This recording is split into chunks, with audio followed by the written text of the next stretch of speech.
तो functional properties से function निकालना, ठीक है ना, ये हम लोग लास्ट टाइम पे कर रहे थे। तो प्रॉपर्टी हम लोगों ने देखी थी a into F of x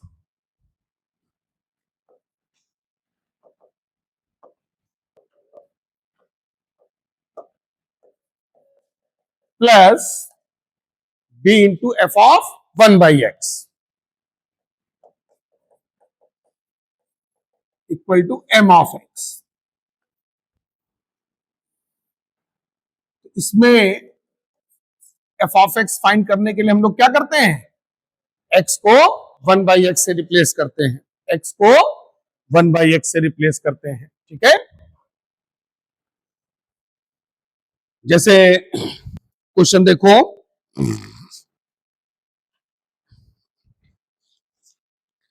page number 13 पे क्वेश्चन नंबर 7, पेज नंबर 13 पे क्वेश्चन नंबर 7।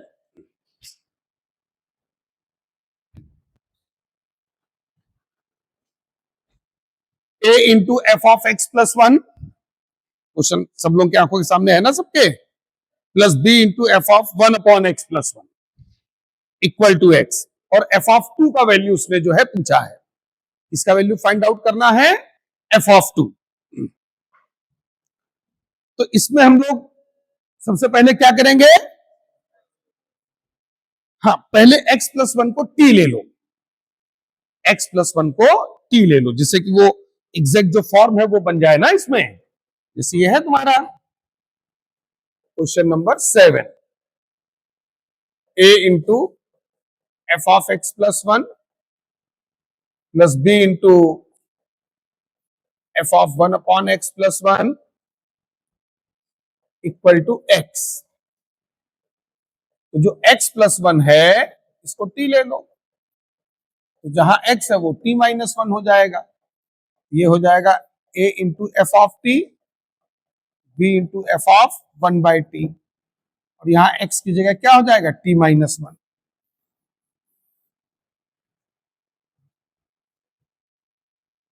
x प्लस 1 को हम लोगों ने क्या ले लिया, t, तो a into F of t, b into F of 1/t, और ये जो इधर देखो राइट साइड में जो x है, x की जगह क्या आ जाएगा, t माइनस 1, x की जगह क्या आ जाएगा, t माइनस 1। ये प्रॉपर्टी बन रहा है कि नहीं, अब ये इसी एग्जैक्टली इसी फॉर्म में आ गया। अब एफ ऑफ टी जो है फाइंड आउट कर लो सब लोग, कम ऑन। तो इसमें इक्वेशन 1 लेकर के टी को किससे रिप्लेस करोगे, 1/t से, टी को किससे रिप्लेस करोगे, 1/t से। तो थोड़ा बहुत चेंज भी करना पड़ सकता है, जैसे x प्लस 1 को हमने यहां पर हम लोगों ने t लिया, ऐसा नहीं कि बिल्कुल एज इट इज यही फॉर्म मिल जाए, ठीक है। तो हमने t को किससे रिप्लेस किया, 1/t से, तो a into F of 1/t, b into F of t 1/t minus 1, ये हमारा सेकेंड इक्वेशन। अब जो एफ ऑफ 1/t है, देखो एक ये है और एक ये है, यहां कॉफिशिएंट एफ ऑफ 1/t का b है, यहां a है, तो हम लोग क्या करते हैं, एफ ऑफ 1/t के कॉफिशिएंट को सेम कर लेते हैं। तो इसके लिए जो है फर्स्ट इक्वेशन में किससे मल्टीप्लाई करोगे, a से, सेकेंड इक्वेशन में b से। Come on, F of 1/t का कॉफिशिएंट सेम कर देना है, ठीक है। तो फर्स्ट इक्वेशन में हमने a से मल्टीप्लाई किया, सेकेंड इक्वेशन में हमने b से मल्टीप्लाई किया, और सब्ट्रैक्ट कर दो। फर्स्ट इक्वेशन में जब t से मल्टीप्लाई करोगे तो a square into F of t plus a b into F of 1/t equal to a into t minus 1। ये हमारा फर्स्ट इक्वेशन में a से मल्टीप्लाई किया है हम लोगों ने। अब सेकेंड इक्वेशन में b से मल्टीप्लाई कर दो, तो a b into F of 1/t plus b square into F of t, b into 1/t minus 1। अब इसको हम लोग सब्ट्रैक्ट कर देंगे, तो ये देखो कैंसल आउट हो जाएगा कि नहीं, इधर आ जाएगा a square minus b square into F of t, इधर a into t minus one minus b into one by t minus one. देखो यहां तक आ गए सब लोग अच्छे से। अब वैल्यू उसने किसका पूछा है, देख बोलो, एफ ऑफ टू किसका वैल्यू पूछा है। अब यहां पर टी की जगह टू रख दिया जाए भाई, अब यहां एक्स में कन्वर्ट करने की जरूरत नहीं है, क्यों टाइम की करोगे, कुल मिला के एफ ऑफ टी चाहिए, एफ ऑफ टू चाहिए ना। यहीं पे टी बराबर क्या ले लें, two, a square minus b square into F of two, यहां टी की जगह टू रख दो, a into two minus one, one by two minus one, f of two आ जाएगा one upon a square minus b square, ये a हो गया प्लस का three b by two, half minus one by, ये three हटा दो इससे जो है,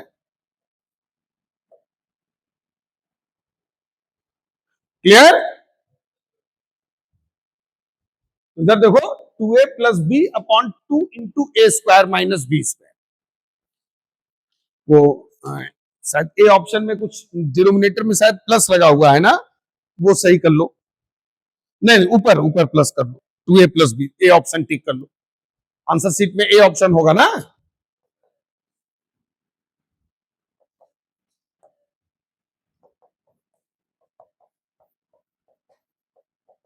जो ए ऑप्शन है उस पर प्लस कर लिया न्यूमरेटर में, क्योंकि और कोई मैच नहीं करेगा ना उसमें। नेक्स्ट क्वेश्चन देखो, पेज नंबर 19 पे question number 119, f x plus two into F of one minus x equal to x square plus two for every x belonging whole R, then f x is given by. तो f of x जो है हम लोगों को find करना है। तो जैसे एक दफा हम लोगों ने ये डिस्कस किया,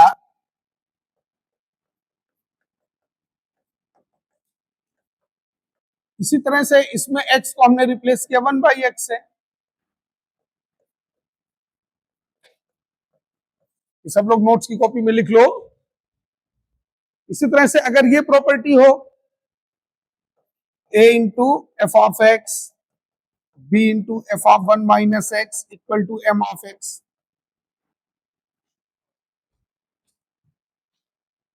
तो इसमें अगर हमको एफ एक्स चाहिए, इधर देखो सामने, तो x को वन माइनस एक्स से रिप्लेस करो। मतलब ये कोई फिक्स नहीं है कि एज इट इज हो, समझ गए ना। अब जैसे ऐसा भी हो सकता है, for finding F X replace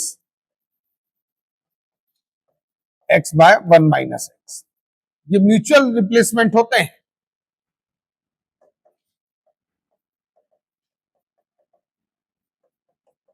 इसी तरह से अगर ये हो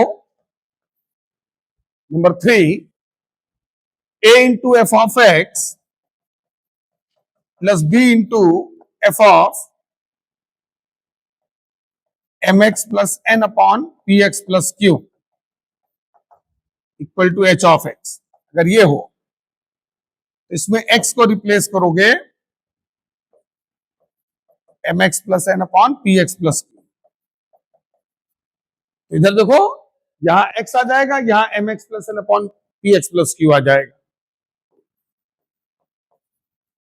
तीनों नोट कर लो।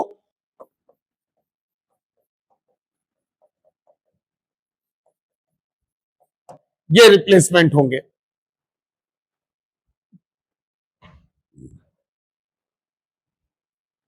अब जैसे ये 119 क्वेश्चन है,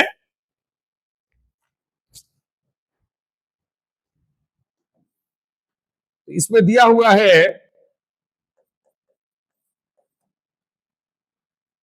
f x plus two into F of one minus x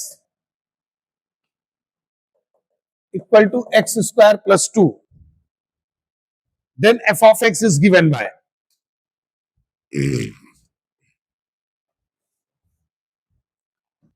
तो हम लोग इसको इक्वेशन वन ले लेंगे, क्यों, और इसमें x को किससे रिप्लेस कर देंगे, 1 माइनस एक्स से। x को किससे रिप्लेस कर देंगे, 1 माइनस एक्स से। ठीक है, तो इधर देखो ये आ जाएगा f ऑफ 1 माइनस एक्स, ये 2 इंटू एफ एक्स, और ये हो जाएगा 1 minus x whole square plus 2।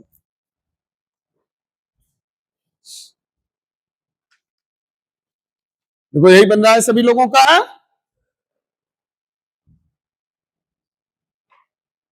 फिर से देखो इधर, यहां x की जगह 1 माइनस एक्स आ जाएगा, यहां एफ एक्स आ जाएगा, और यहां x की जगह क्या आ जाएगा, 1 माइनस एक्स। तो जहां x है वहां 1 माइनस एक्स हो जाएगा, जहां 1 माइनस एक्स है वहां x हो जाएगा। इसको हम लोगों ने क्या ले लिया, सेकंड इक्वेशन। अब ध्यान से देखो जरा इधर, जो फर्स्ट इक्वेशन है इसमें यहाँ पे 2 है और यहाँ 1 है coefficient, F of 1 minus x के कॉफिशिएंट को इक्वल करना होता है ना। तो यहाँ 2 है, यहाँ 1 है, तो सेकंड इक्वेशन में अगर हम 2 मल्टीप्लाई करके फर्स्ट के साथ सब्ट्रैक्ट कर दें तो एफ ऑफ 1 माइनस एक्स गायब हो जाएगा।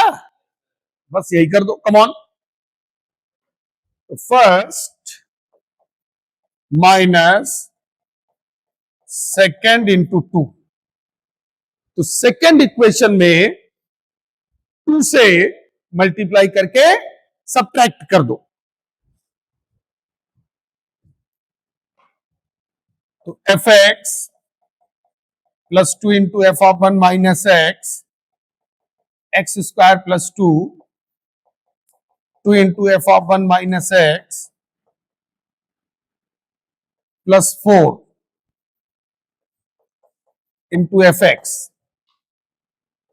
2 into 1 minus x whole square plus 4। Second equation में 2 से मल्टीप्लाई करके सब्ट्रैक्ट कर दो।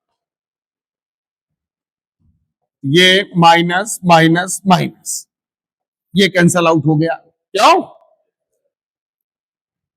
F x minus 4 f x, तो माइनस का 3 एफ एक्स, ये हो जाएगा x square plus 2 minus 2 into 1 minus x whole square minus 4। तो माइनस 3 इंटू एफ एक्स,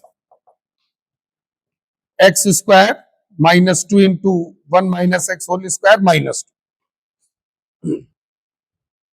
इसको जो है प्रॉपर ओपन कर लो।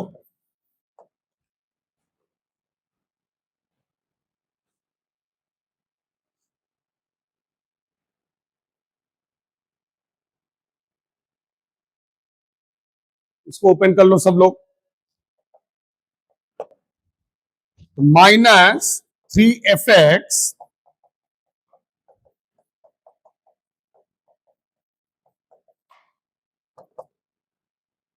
X square minus 2 x square, minus का एक्स स्क्वायर बन रहा है कि नहीं, प्लस का 4x माइनस का यहां पे 2 हो जाएगा और माइनस 4, तो माइनस का 4, ये minus x minus 2 whole square, ये माइनस माइनस कैंसल आउट हो जाएगा। फाइनली एफ एक्स आ जाएगा x minus 2 whole square by 3। अब चेक कर लो ऑप्शन, देखो कौन सा ऑप्शन सही है। ए ऑप्शन जो है टिक कर दो। तो 119 में कौन सा ऑप्शन आ रहा है, ए ऑप्शन। तो इस टाइप की फंक्शनल प्रॉपर्टी में एफ एक्स कैसे निकालेंगे, ये फंडा क्लियर हो रहा है सबको। ये अच्छे से सब लोगों ने नोट कर लिया है तीनों प्रॉपर्टी अलग से। वो जो 12 लिखी थी वो तो ठीक है, ये अलग से नोट कर लिया ना अच्छे से, तब पूरा कॉन्सेप्ट क्लियर होगा। जैसे ये क्वेश्चन देखो सब लोग,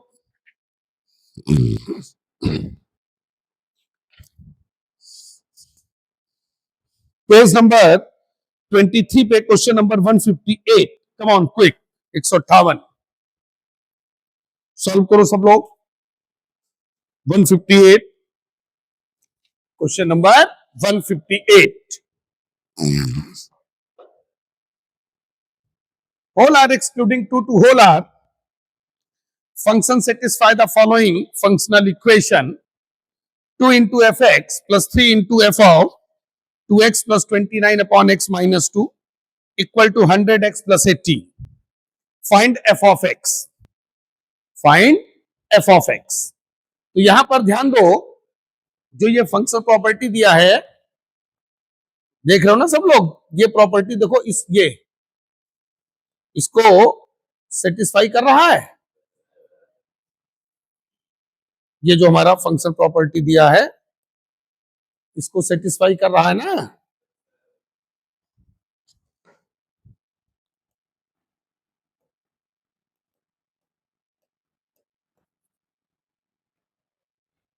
तो ये जो गिवन फंक्शनल प्रॉपर्टी है, इसको हम लोग इक्वेशन 1 ले लेंगे। सेकेंड इक्वेशन बनाने के लिए x को किससे रिप्लेस करोगे? बोलो, x को किससे रिप्लेस करोगे? 2x plus 29 upon x minus to. जहां x है वहां 2x plus 29 upon x minus to हो जाएगा। जहां 2x plus 29 upon x minus to है वहां x हो जाएगा। कम on quick, find f of x।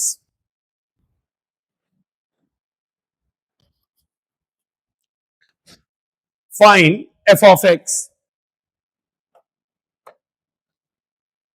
158 question जो है, ध्यान दे सब लोग। 2 into f x plus 3 into F of 2x plus 29, वो नोट नंबर 3 है ये। इसको इक्वेशन 1 ले लो।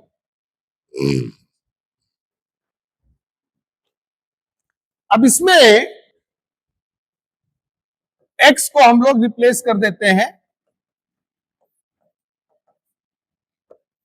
इक्वेशन 1 में x को 2x plus 29 upon x minus two से रिप्लेस कर देते हैं। तो 2 into F of 2x plus 29 upon x minus two plus यहां एफ एक्स आ जाएगा, और यहां x की जगह 2x plus 29 upon x minus two आ जाएगा। देखो सेम यही बन रहा है सभी का। अब ध्यान दो, इधर हमको क्या करना होगा, इसका इनके कॉफिशिएंट इक्वल करने हैं। तो इधर देखो, ये 2 है, ये 3 है। तो इसमें फर्स्ट वाले में कितने से मल्टीप्लाई कर दें?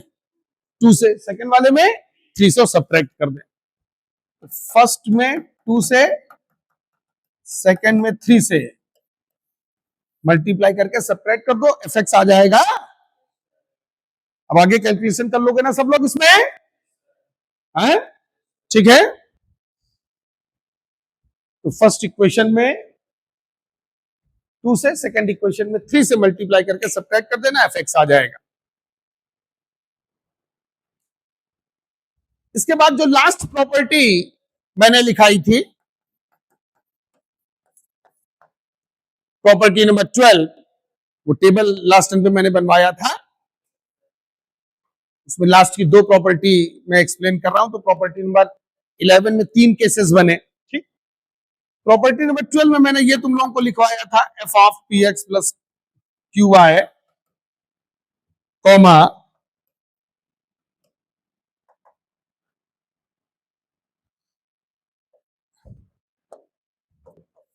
ए x plus b y equal to m of x comma y. इस टाइप की अगर कोई फंक्शनल प्रॉपर्टी गिवन हो, तो इसमें f of x comma y निकालने के लिए, for finding f of x comma y, take p x plus q y. वो तुम लोगों को नोट नहीं करना है, ये लास्ट टाइम पे मैं लिखा। जो लोग लास्ट टाइम पे नहीं आए थे वो भले नोट कर लें। ये हम लोग यू और वी लेते हैं, याद है ना? ठीक। जैसे क्वेश्चन देखो, एक क्वेश्चन मैंने लास्ट टाइम पे कराया था, एक क्वेश्चन और करो आज।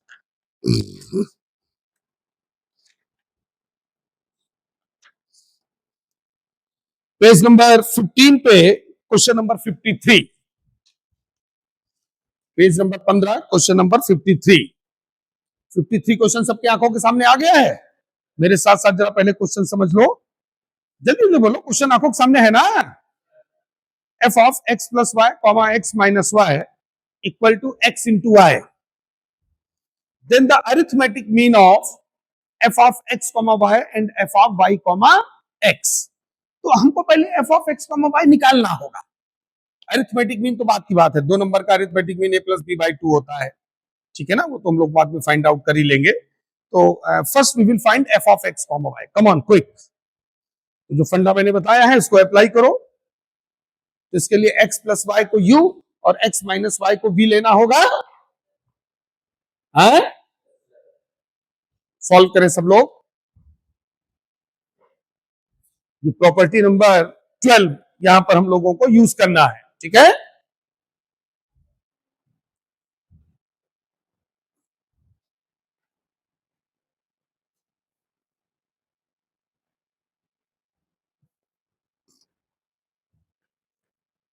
Question number 53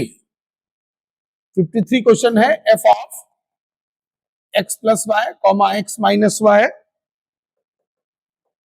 equal to x into y. Find arithmetic mean of f of x comma y and f of y comma x.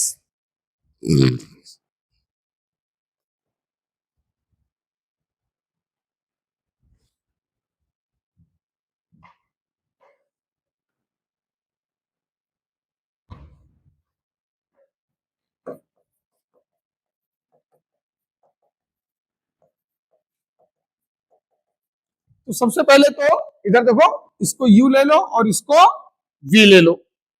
बोलो, x प्लस वाई को u ले लो और x माइनस वाई को v ले लो। जल्दी बोलो। ये फर्स्ट ये सेकंड ऐड कर दो, 2x equal to u plus v। तो x इक्वल टू आ गया u plus v by 2। x equal to क्या आ गया, u प्लस v बाई 2। अब ये जो x का वैल्यू है फर्स्ट इक्वेशन में रख दो।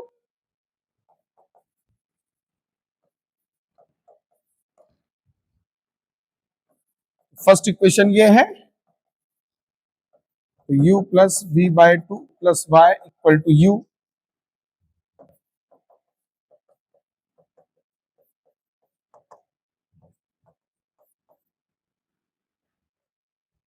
देखो y का value u minus v by 2 आ रहा है कि नहीं। ये हमारा y का वैल्यू है, ये हमारा x का वैल्यू है।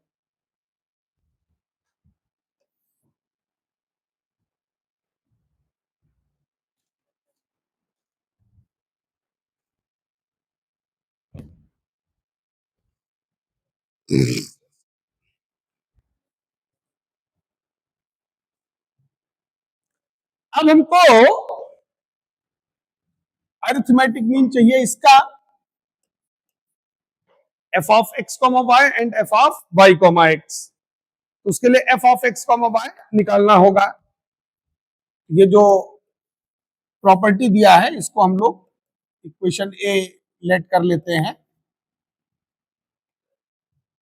फ्रॉम इक्वेशन कैपिटल ए, यहां पर u ले लो, ये v हो गया। यहां तक समझ में आया सबको। और यहां पर x इंटू वाई है, x का वैल्यू ये है, y का वैल्यू ये है। फटाफट बोलते हैं, समझ में आ गया ना। तो f of u comma v हमारा हो गया u square minus v square by 2। यही बन रहा है सभी का।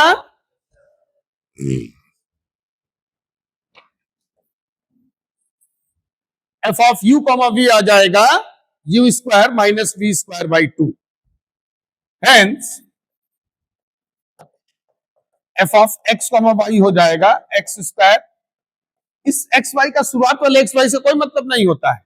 ये एक तरीके से हम लोगों ने u की जगह x और v की जगह y रिप्लेस कर दिया, समझ गया ना। And f of y comma x हो जाएगा, यहां पर y आ जाएगा y square minus x square by. फटाफट बोलो, क्लियर हो गया ना। अब इन दोनों का, ये मान लो a है, ये b है, तो इनका अरिथमेटिक मीन क्या होगा, a plus b by two. जो अरिथमेटिक मीन होगा f of x comma y plus f of y comma x divided by two. तो ऐड करोगे, जीरो आ जाएगा। जीरो आंसर आ रहा है सभी का।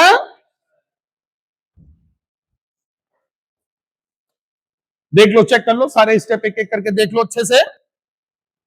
x प्लस वाई को u लेना है। अब यही ये मेथड माइंड में फीड कर लो। जितना मैंने बता दिया कि अगर इस टाइप का प्रॉपर्टी है तो ऐसे सॉल्व होना है।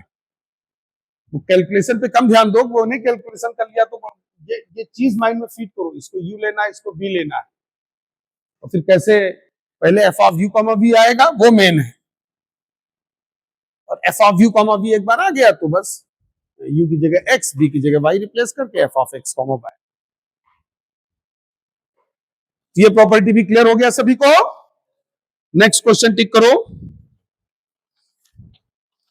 ये क्वेश्चन नंबर, फटाफट टिक करते जाओ, पेज नंबर 13 पे। क्वेश्चन नंबर 4, क्वेश्चन नंबर 5, 6, 7, 8, 9 टिक कर लिए सारे क्वेश्चन। बोला करो, बैठे रहते हो। क्वेश्चन टिक कर लिए, 4, 5, 6, 7, 8, 9 टिक कर लिए ना।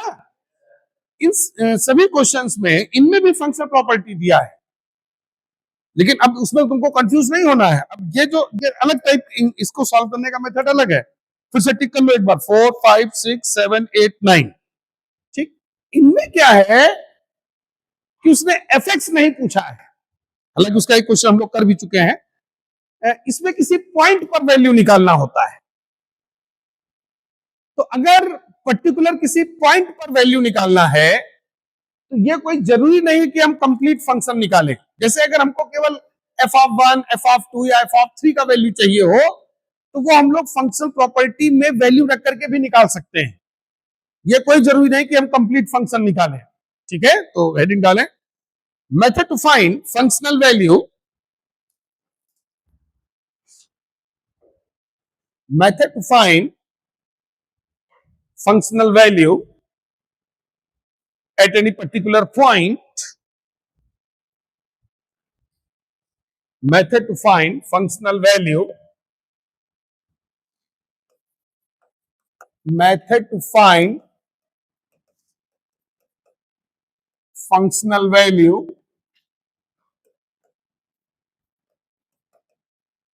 at any particular point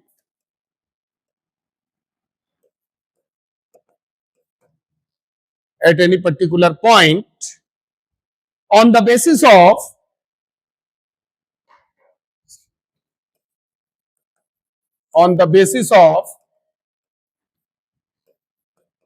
given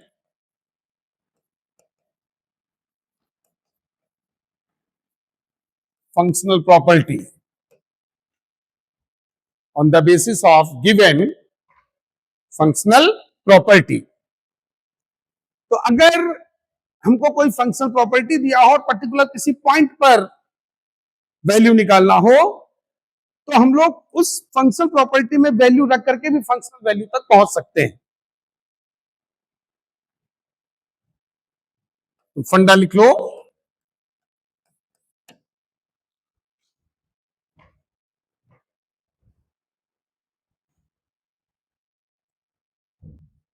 put values of x and y in given functional property. हम लोग गिवन फंक्शनल प्रॉपर्टी में वैल्यू रख करके जो है फंक्शनल वैल्यू निकाल सकते हैं।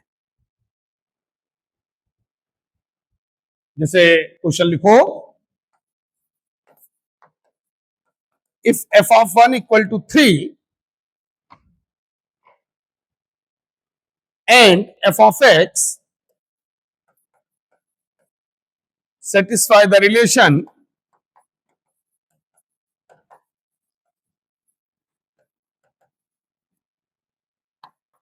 f of x plus y equal to f of x into f of y,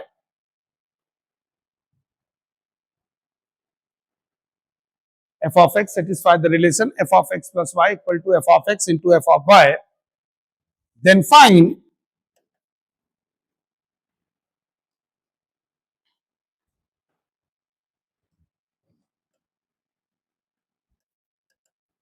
value of f of 1 plus f of 2 plus f of 3 plus dot dot dot f of n. इस series का सम हम लोगों को find करना है।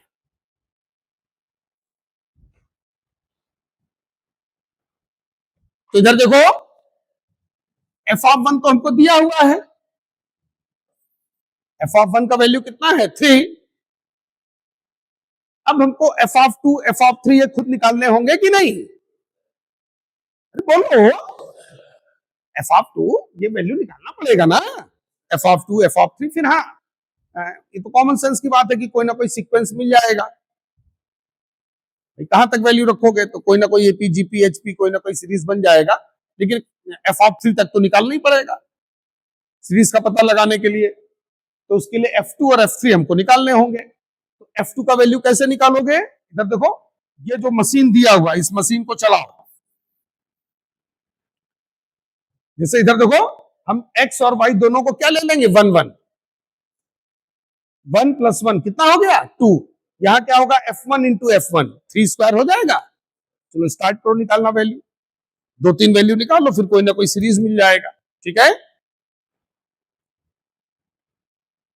ये machine हम लोगों को चलाना है, ये हमारा मशीन है। इसको जो है इक्वेशन ए ले लो। तो put x equal to y equal to 1, ये हो जाएगा F1 into F1 3 into 3 3 square.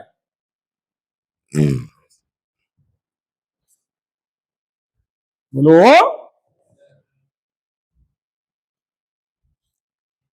x और y दोनों को हमने 1 1 ले लिया, तो इधर हो जाएगा F2 f of 1 into f of 1। अब आ जाओ, अब हमको F3 चाहिए। इधर देखो अभी पहले वैल्यूज निकाल लो, सीरीज का सम आराम से आ जाएगा, सीरीज कहीं भागा नहीं जा रहा। तो ये देखो यहां पर x को 1 ले लो, y को 2 ले लो, है या x को 2 ले लो, y को 1 ले लो। कमान दोनों में इंटरचेंज भी कर सकते हो। निकालो f ऑफ 3 का वैल्यू, 2-3 वैल्यूज निकालो, फिर कोई ना कोई सीरीज पकड़ में आ जाएगा जिससे आगे की वैल्यू डायरेक्ट लिख सकते हो।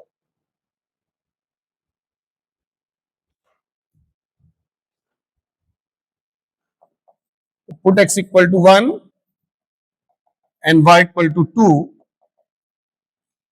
इन इक्वेशन कैपिटल ए। तो इधर 1 प्लस 2 F1 इंटू F2, इधर f ऑफ 3 आ जाएगा, F1 आ जाएगा 3, इधर 3 स्क्वायर। देखो ये 3 क्यूब आ जाएगा, जल्दी जल्दी बोलो, थोड़ा सा समझ में आ गया ना। तो F2 क्या है 3 स्क्वायर, f ऑफ 3 क्या है 3 क्यूब, f ऑफ 4 क्या होगा, f ऑफ 5 क्या होगा, f ऑफ n क्या होगा। वो आ गया सारा, लिख दो आगे, सिमिलर आगे की वैल्यू सिमिलरली करके लिख दो। बस 3 तक। मैं बार बार ये चीज बोलता हूं कि जब भी कोई सीरीज वाला क्वेश्चन हुआ करे या कोई सीक्वेंस वाला क्वेश्चन हुआ करे तो 3 तक ठीक ठीक निकालो, उसके आगे कोई ना कोई सीक्वेंस अपने आप मिल जाता है। f ऑफ 4 हो जाएगा 3 टू द पावर 4, ठीक। f ऑफ n हो जाएगा 3 टू द पावर n।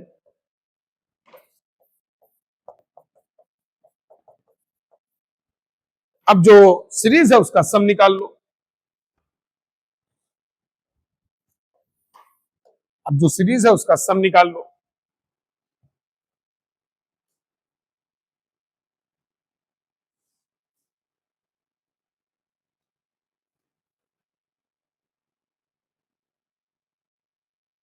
जो सीरीज है उसका सम निकाल लो। तो सीरीज हमको ये वैल्यू चाहिए, F1 plus F2 plus F3 plus dot dot dot F of n। ये 3 प्लस 3 स्क्वायर प्लस 3 क्यूब, तो देखो ये जीपी बन रहा है कि नहीं? ये जीपी ऑफ n टर्म है, क्योंकि 3 टू द पावर 1 से शुरू हुआ है ना ये जीपी ऑफ n टर्म। इसमें a हमारा 3 है, कॉमन रेशियो 3 है, नंबर ऑफ टर्म्स n है। इसका सम हो जाएगा a into r to the power n upon r minus 1, 3 into 3 to the power n minus 1 upon 3 minus 1, तो 3/2 into 3 to the power n minus 1। तो कौन सा ऑप्शन इसमें आएगा? सीट में भी क्वेश्चन दिया हुआ है, ये क्वेश्चन नंबर 8, अरे पेज नंबर 13 पे क्वेश्चन नंबर 8 यही क्वेश्चन है। तो कौन सा ऑप्शन आएगा? A option. कौन सा ऑप्शन आएगा?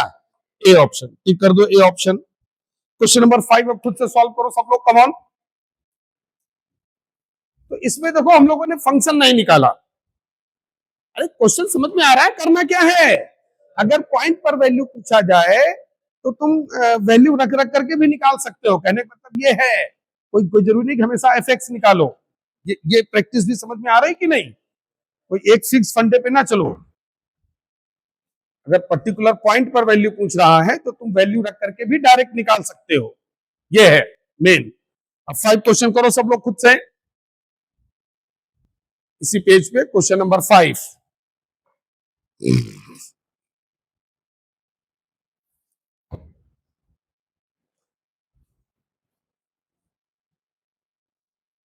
सीरियसली करो, क्वेश्चन होना चाहिए।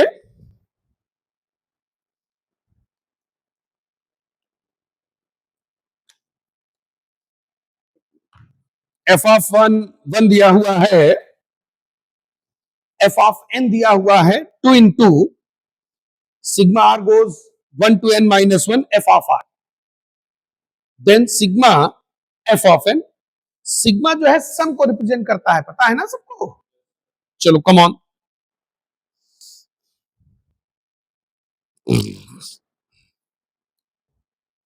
तो एफ ऑफ 1 हमारा 1 है, और बाकी की वैल्यू के लिए ये मशीन चलाना पड़ेगा। भाई जो सिग्मा है f of n, sigma f of n का मतलब समझ रहे हो तुमको क्या चाहिए? भाई F1 plus F2 plus F3 ना, dot dot dot f of n, जो अभी इसमें कर रहे थे हम लोग। तो एफ ऑफ 1 दिया हुआ है, यानी F2 F3 इसमें भी निकालने पड़ेंगे ना तुमको। थोड़ा बोला करो, क्वेश्चन समझ में आया कि नहीं आया? बैठवा घोचने से थोड़ी आती है। F1 दिया हुआ है, बाकी क्या क्या निकालना पड़ेगा पहले? F2 F3 किससे निकालोगे? ये जो एफ ऑफ एन बराबर 2 इंटू पहला वाला जो सिग्मा दिया है उससे निकालोगे ना। सॉल्व करो, पहले क्वेश्चन तो समझा करो, घोचने से थोड़ी आ जाता है।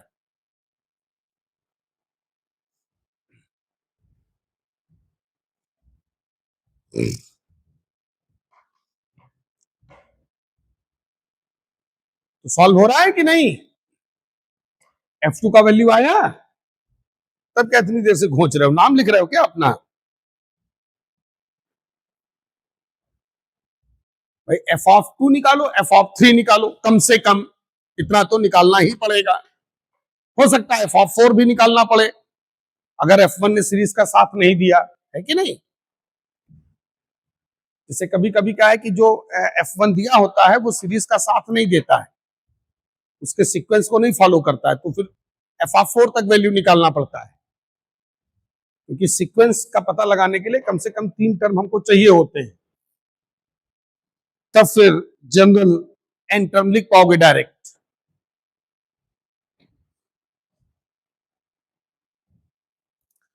तो क्वेश्चन नंबर 5 पे आ जाओ।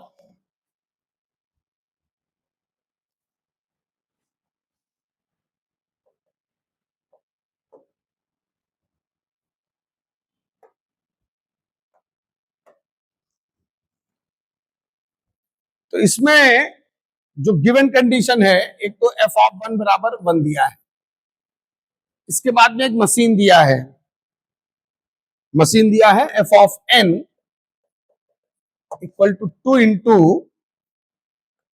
Sigma r goes 1 to n minus 1 f of r, और फाइंड करना है sigma f of n, n goes 1 to n 1 to m, ये फाइंड करना है। यानी हमको जो फाइंड करना है उसको अगर हम लोग ओपन करें तो देखो इधर पहले n बराबर 1 रखोगे, यहाँ f1, फिर n बराबर 2 रखोगे तो f2। ये जो n का वैल्यू सक्सेसिव चलता है ना लगातार, f1 प्लस f2। पहले इधर देखो निकालना क्या है, पहले ये समझ में आ रहा है कि नहीं। ये जो सिग्मा जब भी होता है तो सिग्मा में सक्सेसिव सम चलता है लगातार। जैसे n का वैल्यू अगर हमने 1 to 5 लिख दिया तो 1 के बाद 5 नहीं रखोगे, 1 2 3 4 5 लगातार रखोगे वैल्यूज। फिर एफ ऑफ 3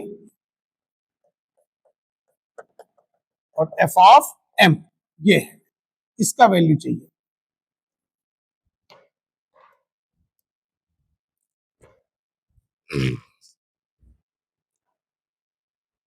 तो f1 तो दिया है, लेकिन ये f2 f3 ये सब हमको निकालने पड़ेंगे।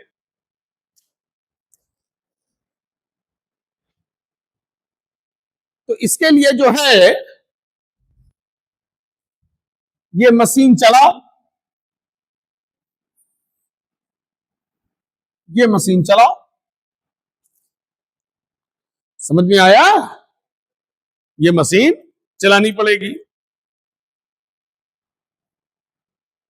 इसको इक्वेशन 1 ले लो, एफ ऑफ 1 दिया है तो यहां n इक्वल टू 2 रखो,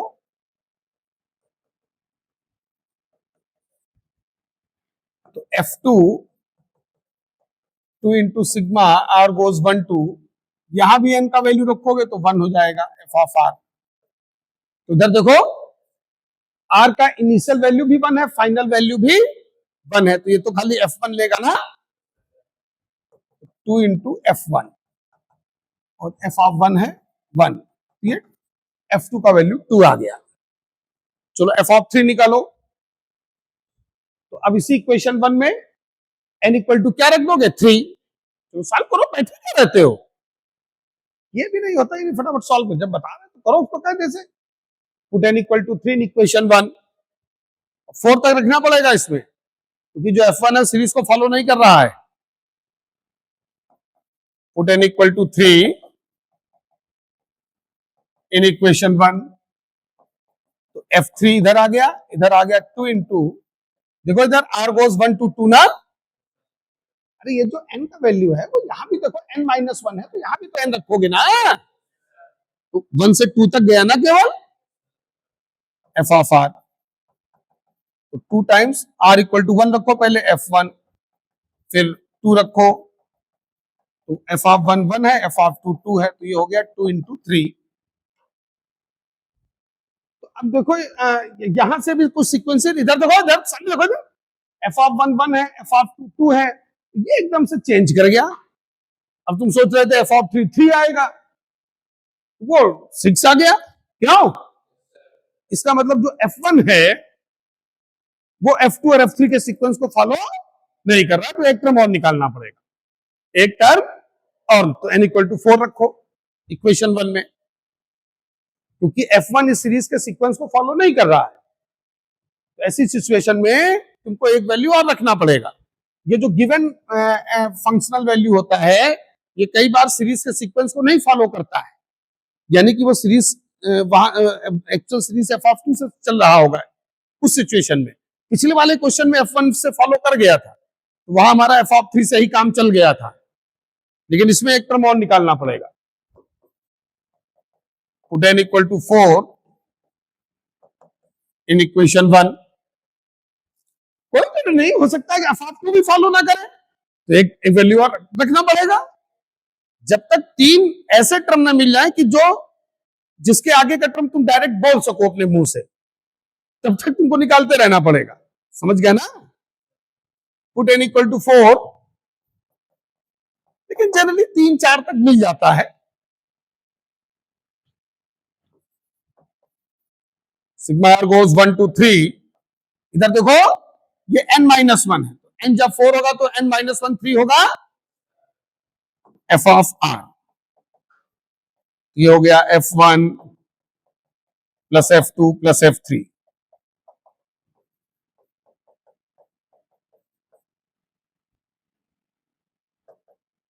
ये 9 हो गया, 9 मतलब 3 स्क्वायर।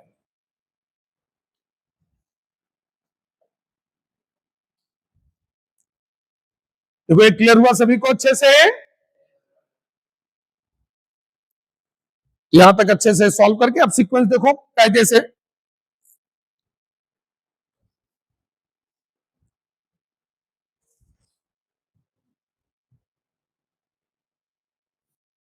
F1 छोड़ दो, वो सीरीज को फॉलो नहीं कर रहा है। तुमको F2 देखना है,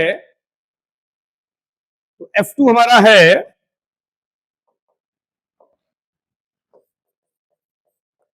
2, एफ ऑफ 3 है 2 इंटू 3, एफ ऑफ 4 है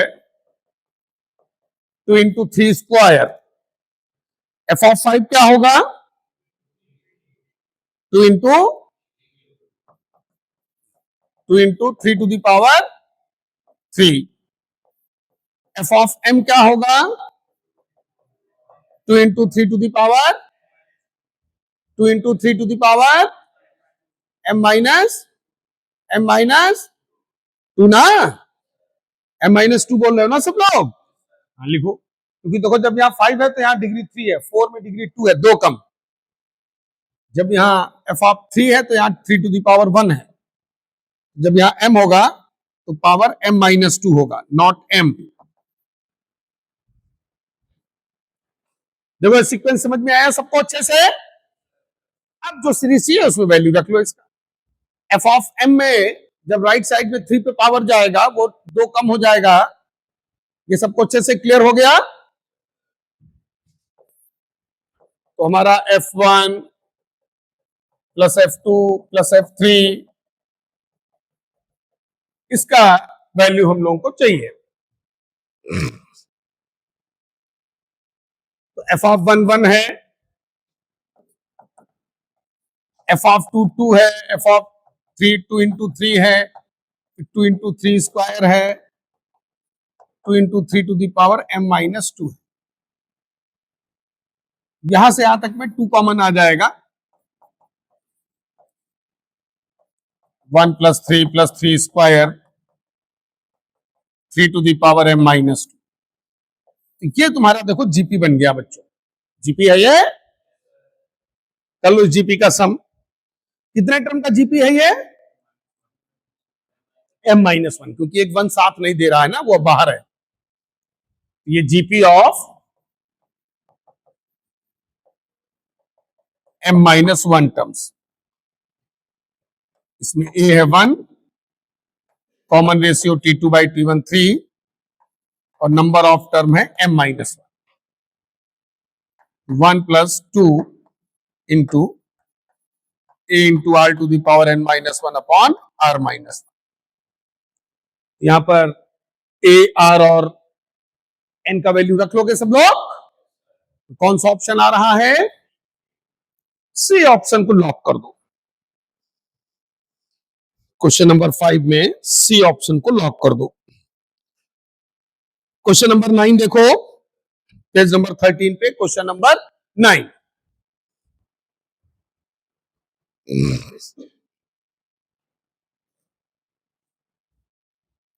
f of x plus y equal to f of x plus f of y minus x y minus 1 and f of 1 equal to 1। Then the number of solution of the equation f of n equal to n. तो कुल मिलाकर के पहले f of N निकालो, है कि नहीं, फिर जो एफ ऑफ एन बराबर एन है वो इक्वेशन सॉल्व करना है, ठीक है। तो एफ ऑफ एक्स, क्वेश्चन करो, बैठे क्या देख रहे हो। F of x plus y equal to f of x plus f of y minus x y minus one, ये हमारा फंक्शनल प्रॉपर्टी है। पहले एफ ऑफ एन निकालना है। एफ ऑफ वन गिवन है, एफ ऑफ वन गिवन है, तो तुम क्या कोशिश करोगे निकालने की, पहले एफ ऑफ टू, फिर एफ ऑफ थ्री, थ्री तक तो जाना ही पड़ेगा कम से कम। एफ ऑफ फोर की भी जरूरत पड़ेगी नहीं पड़ेगी, वो एफ ऑफ थ्री से कंफर्म होगा, ठीक है। तो पहले एफ टू निकालो सब लोग, कम ऑन। तो जो प्रॉपर्टी दिया है इसमें एक्स और वाई दोनों को वन रख लो। कितना आया एफ ऑफ टू का वैल्यू,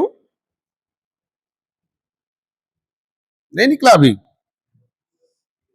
जीरो आया। एफ ऑफ थ्री निकालो, उसके बाद एफ ऑफ थ्री निकालो। F of one equal to one दिया हुआ है,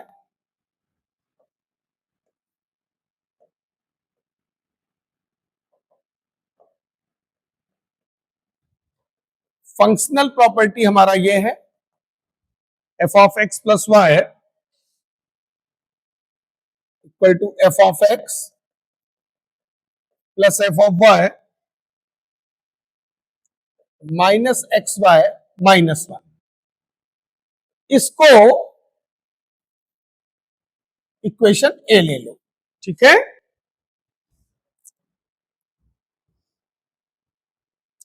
तो सबसे पहले तुम लोगों ने एफ ऑफ टू का वैल्यू निकाला, उसके लिए एक्स और वाई दोनों को वन ले लिया है ना, बोला करो, कोई एक्स और वाई दोनों को वन लिया है ना, बैठे ना क्या घुचा करते हो, फटाफट बोला करो। तो जीरो आ गया। फिर एफ ऑफ थ्री के लिए क्या करोगे, एक्स को वन वाई को टू ले लेना, या एक्स को टू वाई को वन ले लोगे तब भी कोई दिक्कत नहीं। वो एक्स और वाई होल आर दिए होते हैं जनरली, जब क्वेश्चन लिखता है वो लिखा भाई वैल्यूज हम लोग क्यों डाल, क्योंकि एक्स और वाई रियल नंबर है तो कोई भी रियल नंबर रख सकते हो। एफ ऑफ थ्री इधर आ गया, इधर f one plus f two minus one into two minus one, minus two आ रहा है ना, क्यों,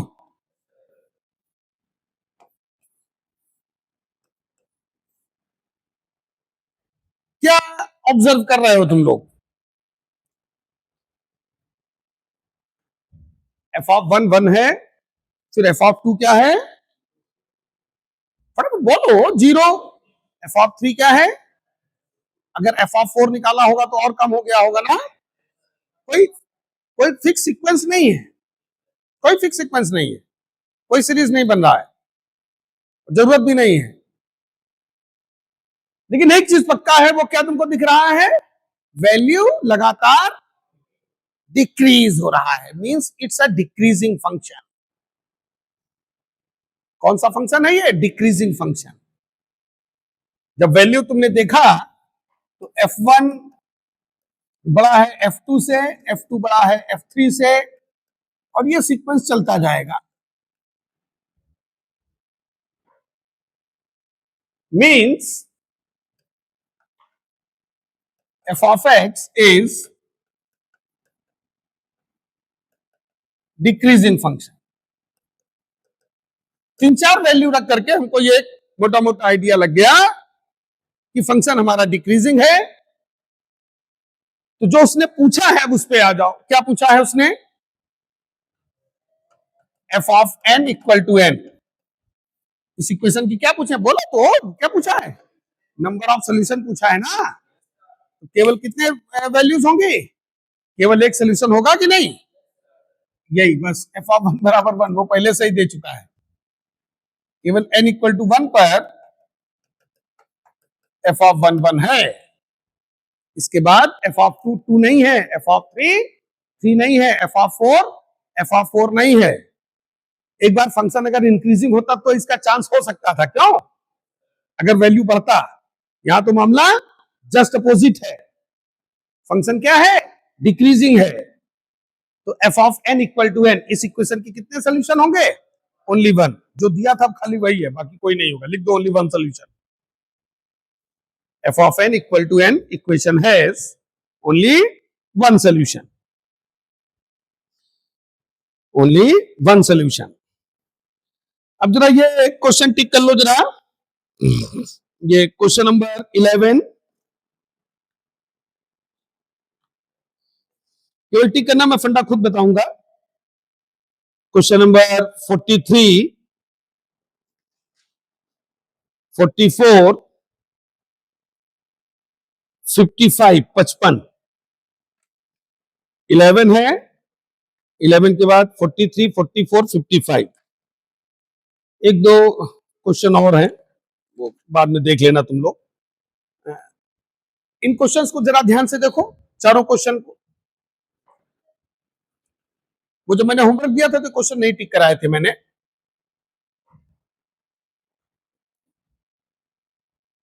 तो तुम देख रहे होगे कि कहीं ना कहीं पर उसने, इधर देखो, बाइनोमियल के एनसीआर या एनपीआर की बात की है, क्यों?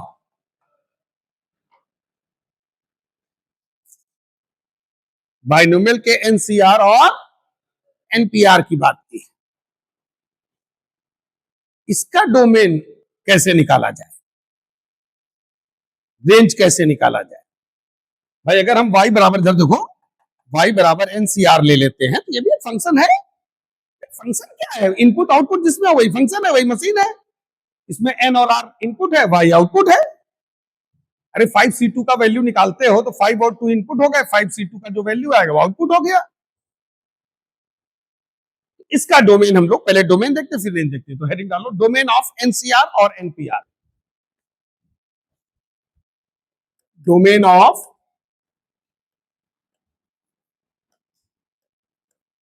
एनसीआर और एनपीआर। ये जो 55 क्वेश्चन है वो पूछा भी जा चुका है, वो भी हम लोग करेंगे बाद में, पहले फंडा नोट कर लो।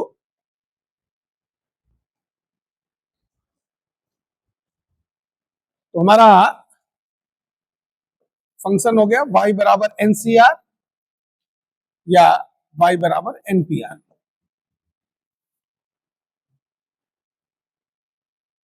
एनसीआर बाइनोमियल थोड़ा बहुत तो पढ़ा है ना तुम लोगों ने।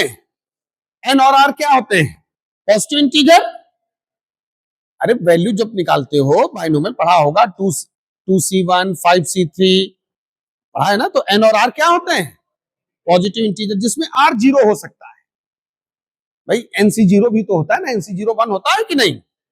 वहीं से तो बाइनोमियल शुरू होता है, n C zero plus n C one into x plus n C two x square.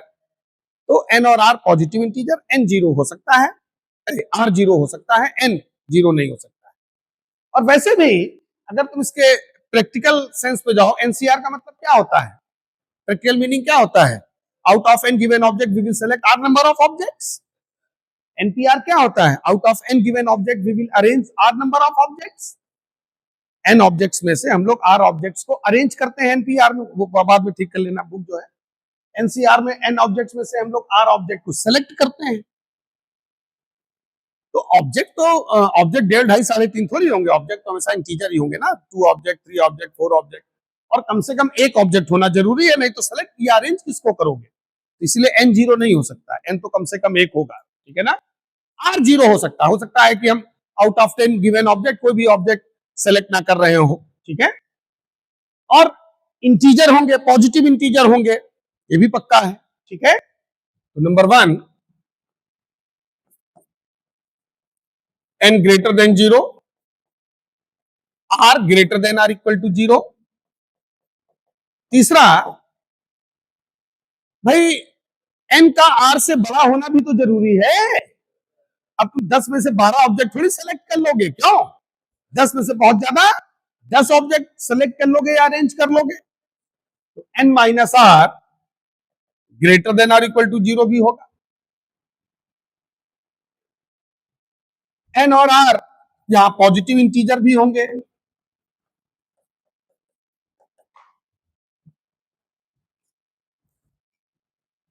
तो फिर से एक बार देख लो, n strictly greater than 0, r greater than are equal to 0, n minus r greater than are equal to 0। n और r जो है वो पॉजिटिव इंटीजर होंगे, i plus means positive integer. फिर तीनों का तुमको इंटरसेक्शन लेना होगा।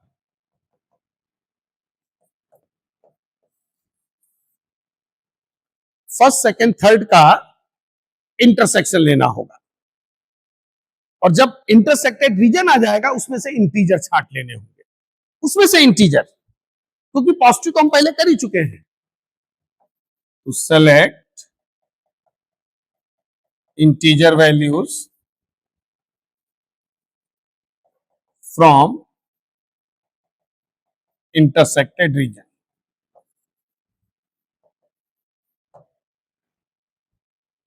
एक चीज और तुम लोग ध्यान रखना, वो रेंज में काम आएगा। जो एनसीआर का वैल्यू होता है वो हमेशा, मतलब एन और आर तो पॉजिटिव इंटीजर है ही, एनसीआर का वैल्यू भी हमेशा पॉजिटिव इंटीजर होगा। जैसे तुम किसी का भी वैल्यू काउंट करो, 10c3, 7c3, 7c4, 11c5, कुछ भी काउंट करो, हमेशा पॉजिटिव इंटीजर वैल्यू आता है कि नहीं? ठीक, तो ये नोट में लिख लो, वैल्यू ऑफ एनसीआर और NPR will always be positive integer. Note कर लीजिए पूरा फंडा अच्छे से।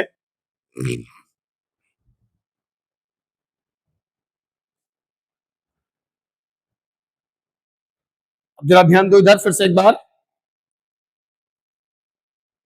एनसीआर और एनपीआर का जब हम लोग दो, अच्छा डोमेन दोनों का सेम है, चाहे वो एनसीआर दे चाहे एनपीआर दे, यही करोगे, तीनों का इंटरसेक्शन फिर इंटीजर वैल्यू। ये जो सी से पी हो जाता है ये रेंज में फर्क डालेगा, ठीक है?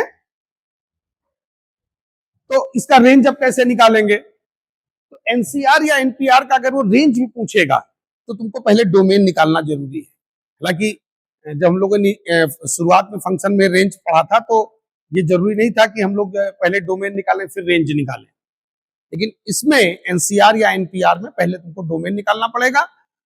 डोमेन निकालना इसलिए इसमें पड़ेगा क्योंकि इसमें बहुत ज्यादा वैल्यूज नहीं आती। मान लो क्योंकि इंटीजर ही आने हैं, 2 3 4 इंटीजर आएंगे, उन्हीं इंटीजर पे तुमको वाई निकाल लेना होगा इनिशियल फंक्शन में रख करके, ठीक है? तो नोट कर लो, रेंज ऑफ एनसीआर और एनपीआर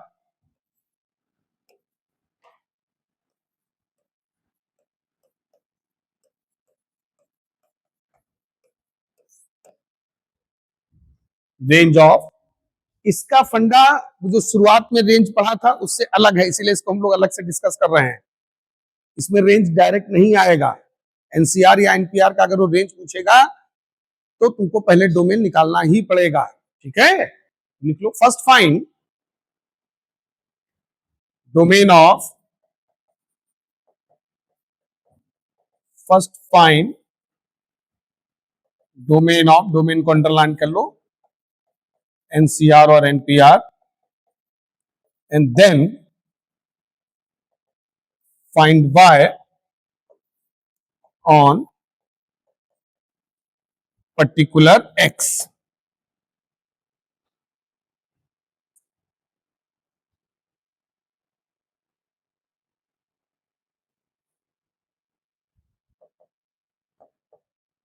और फिर y निकालना होगा पर्टिकुलर x पर। इसमें एक पर्टिकुलर वैल्यूज ही आएंगी। जैसे मान लो तुम्हारा डोमेन आया, ऐसे एग्जांपल ले रहा हूं, x बिलोंगिंग x1, x2, ऐसे 2 3 4 वैल्यूज आएंगे। क्योंकि जो इंटरवल, जैसे मान लो तुम्हारा x डोमेन x इंटरवल आया 1 से 5, अब 1 से 5 में अगर 1 और 5 पे स्मॉल ब्रैकेट लगे हैं तो बीच में खाली 2 3 4 यही 3 इंटीजर ही तो होंगे, उन्हीं इंटीजर पे y निकाल लेना, रेंज आ जाएगा। तो इसका रेंज क्या होगा, रेंज हो जाएगा F of x1 comma F of x2। बस इन्हीं x पे y निकाल लेने हो, ठीक। इन्हीं x पे y का वैल्यू जो है फाइंड कर लेना होगा, ठीक है।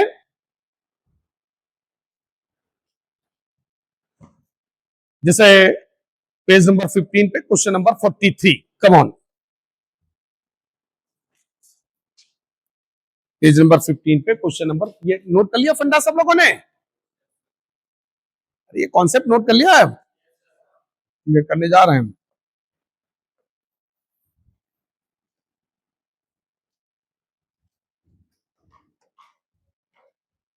क्वेश्चन नंबर 43, तो हमको डोमेन चाहिए y इक्वल टू 7, y या एफ एक्स एक ही चीज है, 7 minus P x minus 3।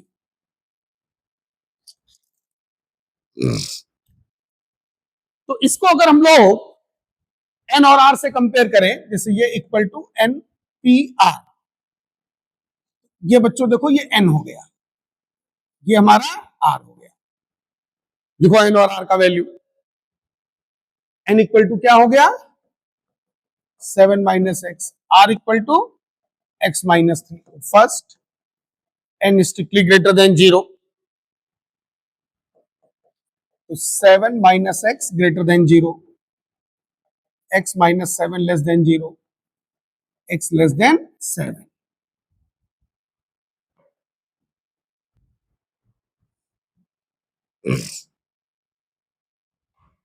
Second आ जाओ, r greater than are equal to 0, r क्या है x minus 3, x greater than are equal to 3। Third आ जाओ, अभी केवल पॉजिटिव करते जाओ, पहले पॉजिटिव करना है, फिर इंटीजर हम लोग बाद में सेलेक्ट करेंगे, ठीक है। अब आ जाओ n minus r greater than are equal to 0, तो एन हो गया 7 माइनस एक्स, आर हो गया एक्स माइनस 3, 7 प्लस 3 10, यहां से आ गया x less than are equal to 5। ध्यान से देखो, ये x less than 7, x greater than are equal to 3, x less than are equal to 5। तो तीनों का अब हम लोगों ने क्या ले लेना है बच्चों, इंटरसेक्शन। तो पहला लेस देन 7 ये आ गया, दूसरा greater than are equal to 3 ये आ गया, तीसरा less than are equal to 5 ये आ गया। बोलो, अब यहां तीन है, तीन का इंटरसेक्शन है, जहां तीनों लाइनें ओवरलैप करें वो रीजन सेलेक्ट होगा, दो नहीं तीन। जब तीन का इंटरसेक्शन होगा जहां तीनों लाइनें ओवरलैप करें, तो तीनों लाइनें देखो कहां से कहां तक बच्चों ओवरलैप कर रही हैं, 3 और 5 पे बिग ब्रैकेट आएगा, क्योंकि 3 और 5 पे कहीं भी ओपन सर्किल नहीं है। अब ध्यान दो, ये हमारा एक्स आ गया, लेकिन अभी ये डोमेन नहीं है। फिर आगे मैंने फंडा देखो, उसमें मैंने क्या लिखाया है कि पहले तो इंटरसेक्शन लेना है, फिर आगे क्या लिखा पढ़ो ना, सेलेक्ट इंटीजर वैल्यू, सेलेक्ट। अब इसमें अब देखो इस रेंज में कौन कौन से इंटीजर है, 3 और 5 भी, 3 एंड 5 भी सिलेक्ट होंगे, क्योंकि दोनों पे बिग ब्रैकेट है, पता है ना, ठीक है। अब तुम्हारा आ जाएगा जो डोमेन आएगा, फाइनल आंसर 3, करली ब्रैकेट में लिखना, पर्टिकुलर वैल्यूज के लिए करली ब्रैकेट लगता है, ये इसका आंसर। समझ में आ गया सबको अच्छे से। अब इसी का नेक्स्ट क्वेश्चन करो, ये 43 था, 44 क्वेश्चन करो, कम ऑन।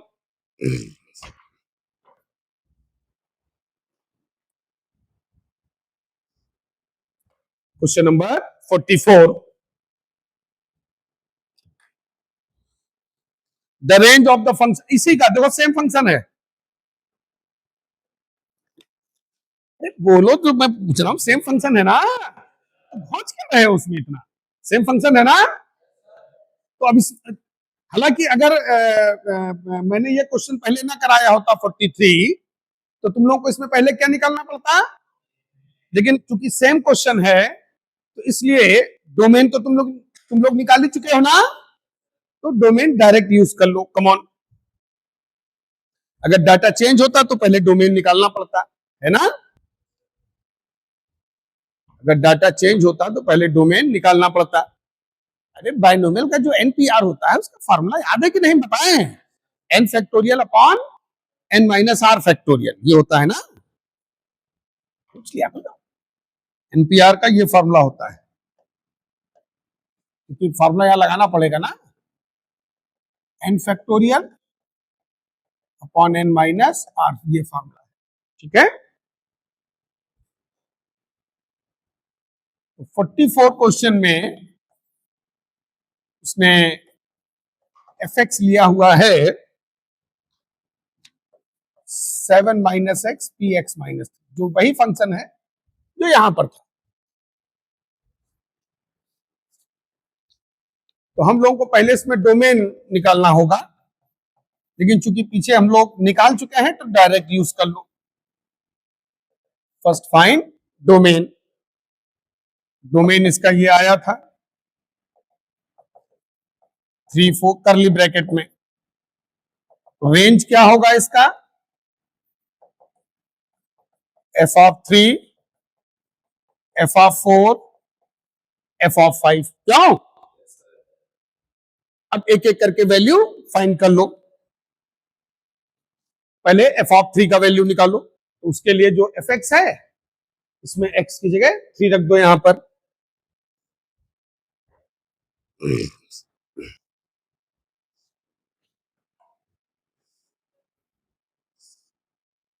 क्या नहीं आ रहा क्या एफ ऑफ 3 का वैल्यू? अब क्या बैठे हो, फटाफट बोलो कितना है एफ ऑफ 3,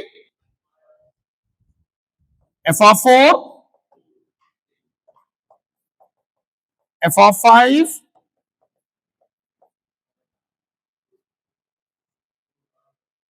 जल्दी बोलो।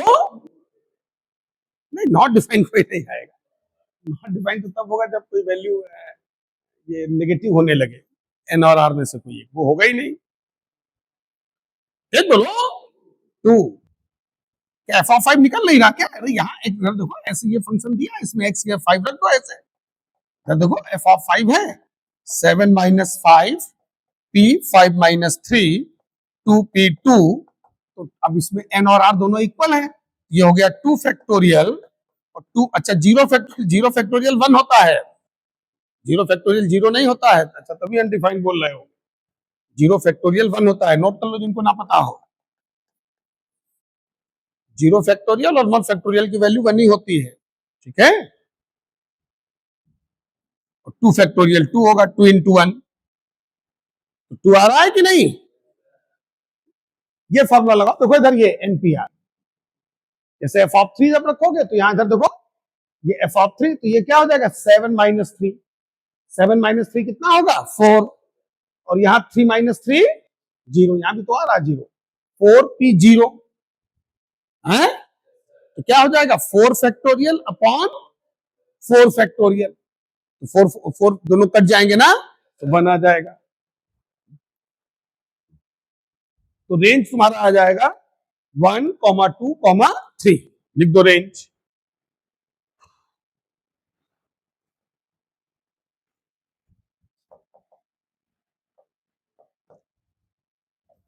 करली ब्रैकेट में इसको भी लिखना, वो जब पर्टिकुलर वैल्यूज होती तो वैल्यू आगे पीछे कर सकते हो, अगर 1,3,2 लिखा या 1,2,3 एक ही बात है, ठीक है। देखो इसमें दोनों में कौन कौन से ऑप्शन करेक्ट होंगे, 43 में कौन सा ऑप्शन सही है, सी ऑप्शन, 44 में कौन सा ऑप्शन सही है, ए ऑप्शन। 55 क्वेश्चन करो सब लोग अब, क्वेश्चन नंबर 55।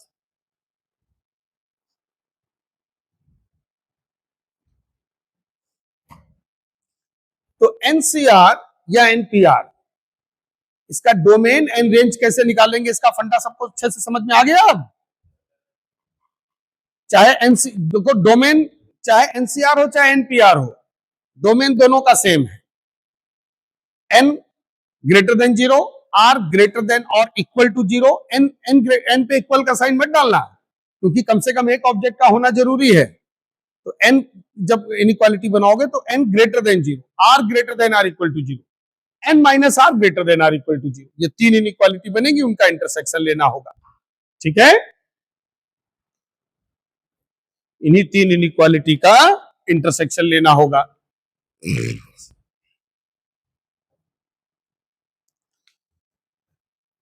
अच्छा, ये जो स्क्वायर रूट है, इससे कोई कंफ्यूजन तो नहीं हो रहा तुम लोगों को? इसको डील कर लोगे ना स्क्वायर रूट को? एक्स स्क्वायर प्लस 4x, तो क्या कैसे डील करोगे स्क्वायर रूट को? एक बोलो, क्या करोगे इसमें? ग्रेटर देन और, फिर उससे क्या करोगे?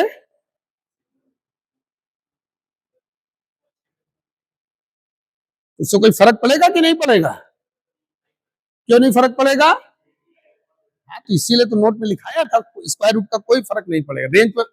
रेंज पे फर्क पड़ेगा, डोमेन पे कोई इफेक्ट नहीं, क्योंकि इसीलिए तो लिखाया था नोट में कि वैल्यू ऑफ एनसीआर और NPR will always be positive integer.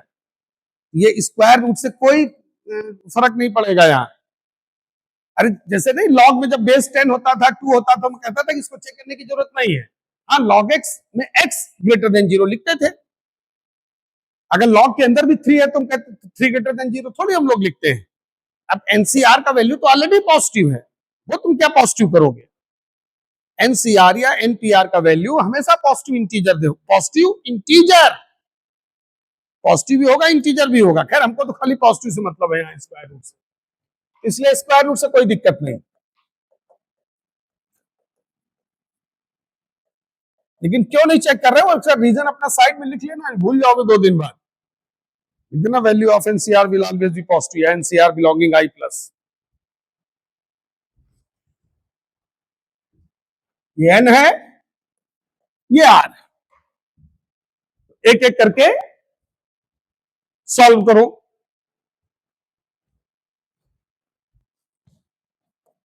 पहले हम लोग आ जाते हैं n greater than 0, x square plus 4x greater than 0, x into x plus 4 greater than 0।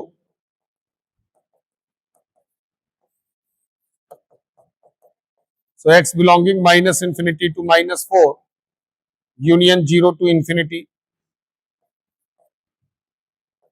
Second वाले पर आ जाओ, r greater than are equal to 0,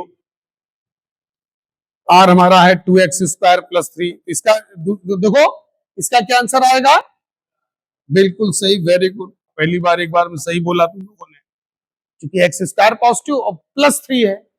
अगर यहां माइनस हो तब तो फैक्टर करने पड़ते, ठीक है ना? तो एक्स बिलोंगिंग होल आर। कोई रिजल्ट जो हमेशा सही है उसका आंसर होल आर होता है। थर्ड वाले पर आ जाओ, n minus r greater than are equal to 0, x square plus 4x minus 2x square minus 3 greater than are equal to 0।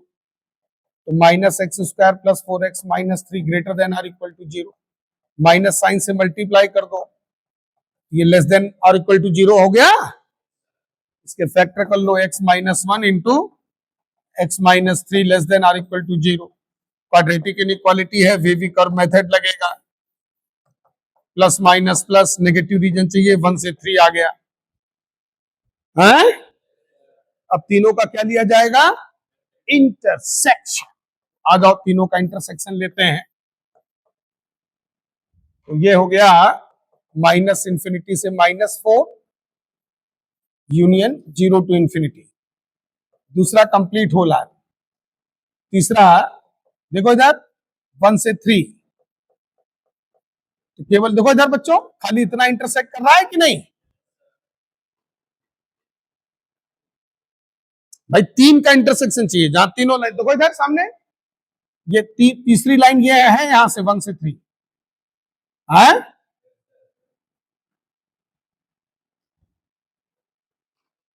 ये पहले लाइन वाला इतना पोर्शन था, दूसरे लाइन वाला इतना पोर्शन, तो x बिलोंगिंग बिग ब्रैकेट 1, 3, क्योंकि 1 और 3 पे कहीं भी ओपन सर्किल नहीं है तो 1 और 3 पे बिग ब्रैकेट लगाया है सब लोगों ने। तो तुम्हारा जो, अब इससे इंटीजर छांट लो, तो डोमेन आ गया 1, 2, 3।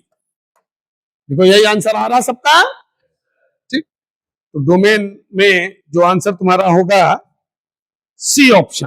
कौन सा ऑप्शन आएगा? सी। अब इसी का रेंज निकालो जरा, कम ऑन। वो सीट में नहीं दिया है, मैंने अपनी तरफ से दिया है। Find range of this. इसी क्वेश्चन का अब तुम लोगों को रेंज फाइंड करना है।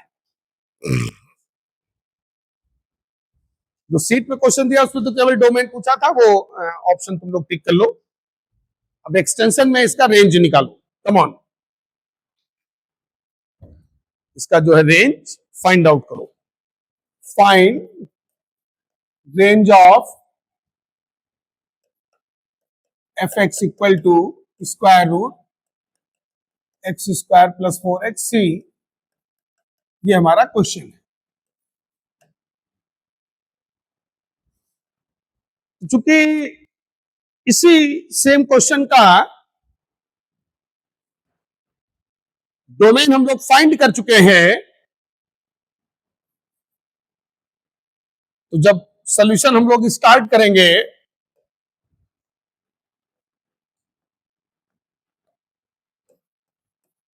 तो पहले डोमेन निकालोगे। हालांकि केवल नोट कर लो जिससे आइडिया क्लियर रहे जब रिवाइज करो। और डोमेन तुम्हारा इसका आएगा करली ब्रैकेट में 1, 2, 3। अब हम लोगों को इसका रेंज चाहिए।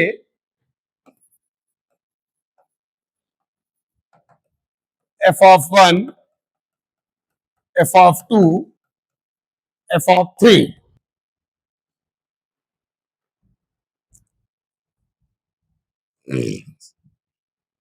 ये भी अकॉर्डिंग टू फंडा हम लोगों ने लिखा है।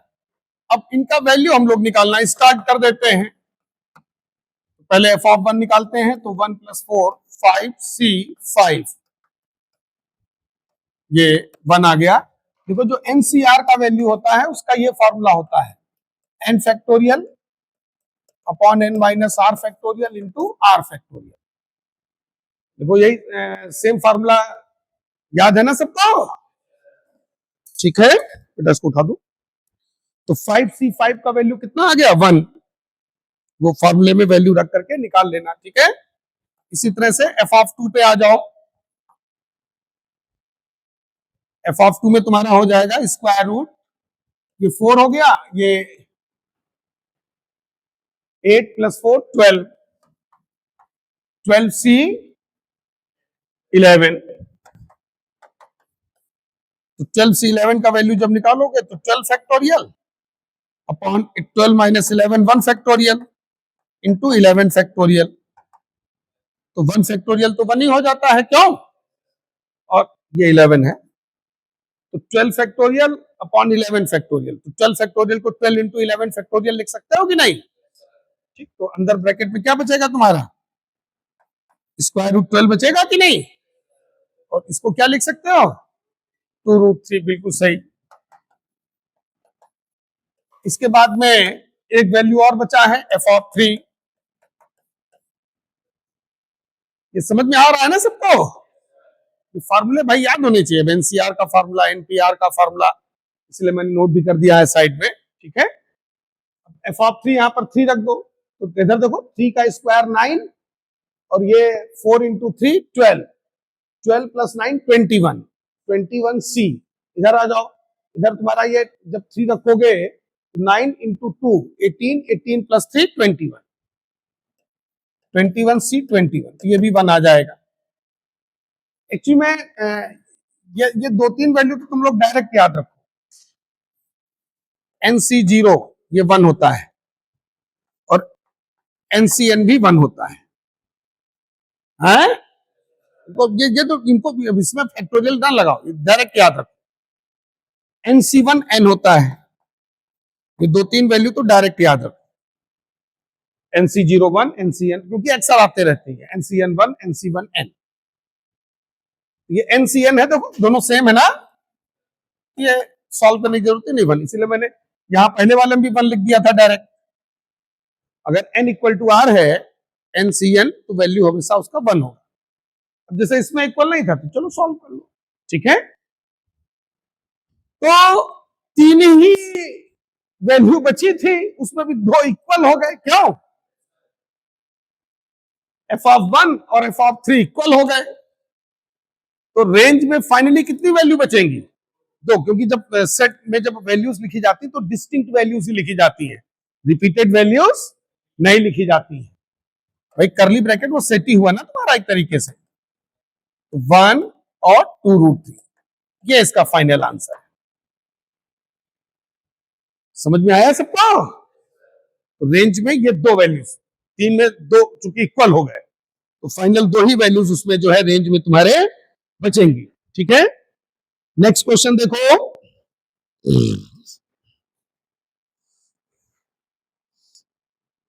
पेज नंबर 13 पे आ जाओ।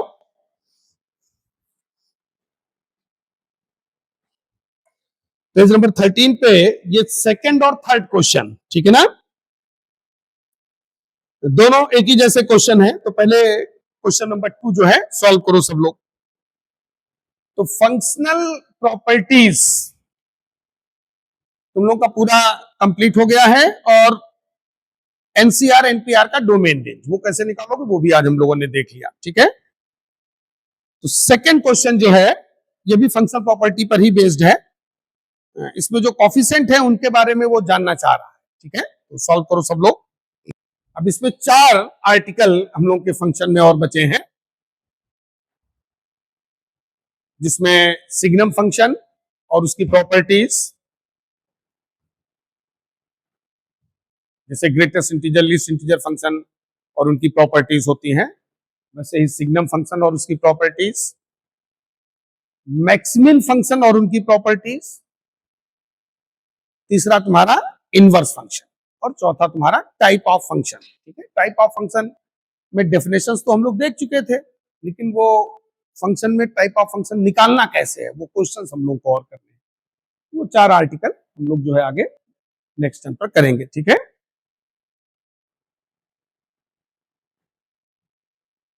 तो सेकंड क्वेश्चन पहले मैं सॉल्व किए दे रहा हूं, फिर थर्ड तुम लोग सॉल्व करना, तो कैसे तुम्हारे किए हो नहीं रहा होगा, खाली बैठे पढ़ रहे होगे। एफ ऑफ एक्स दिया हुआ है x² plus lambda x plus mu,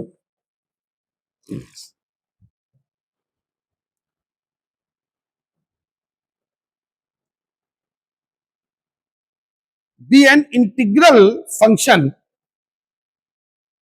for the integral variable x. Integral means integer. तो वो ये कहना चाह रहा है कि if x is integer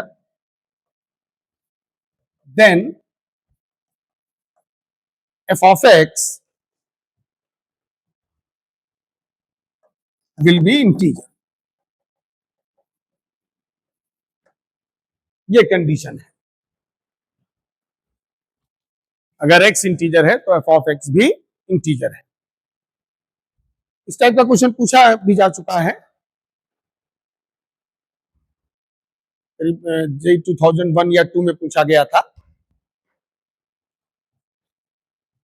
फिर उसने लैम्डा और म्यू पे जानकारी चाहिए कि वो इंटीजर होंगे कि नॉन इंटीजर होंगे, शायद इसी पे ऑप्शन पड़े हुए हैं।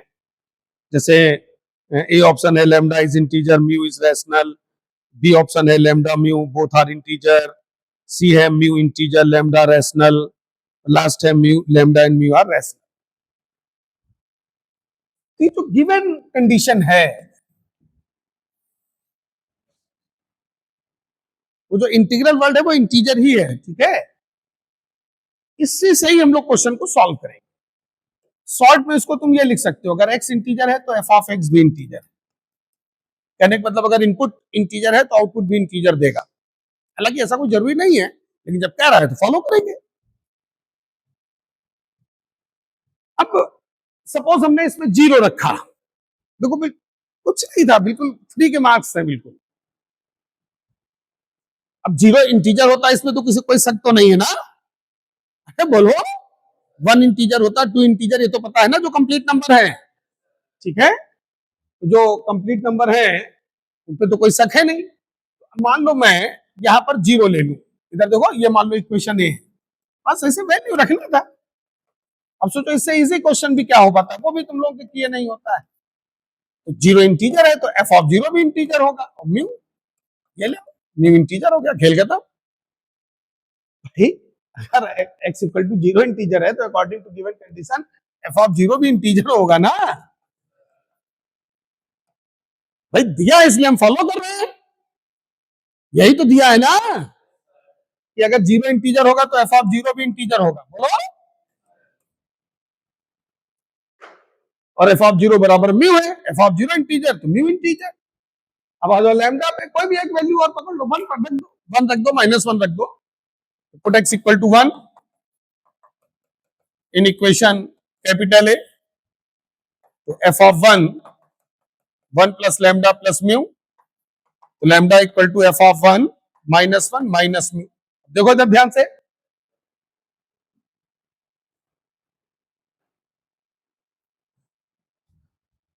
ध्यान से देखो इधर, अगर अगर क्या 1 इंटीजर होता ही है उसमें, अगर क्या x इक्वल टू 1 इंटीजर है तो एफ ऑफ 1 भी तो इंटीजर होगा, अगर क्या वो होगा। हाँ, ये इसलिए ये कोई जरूरी नहीं कि इंटीजर इनपुट आउटपुट इंटीजर हो, लेकिन अगर दिया है तो फॉलो करेंगे ना, ये integer according to given condition, क्या 1 इंटीजर होता ही है, म्यू इंटीजर ऊपर प्रूव कर चुके हो, हाँ, इंटीजर का सम सब्ट्रैक्शन, तो ये भी लैम्डा भी इंटीजर हो गया, लैम्डा बिलोंगिंग आए, खत्म खेल। कौन सा ऑप्शन सही है, एक बोलो, क्लियर हुआ ना। ऐसे सिंपल सिंपल वैल्यूज रखनी है।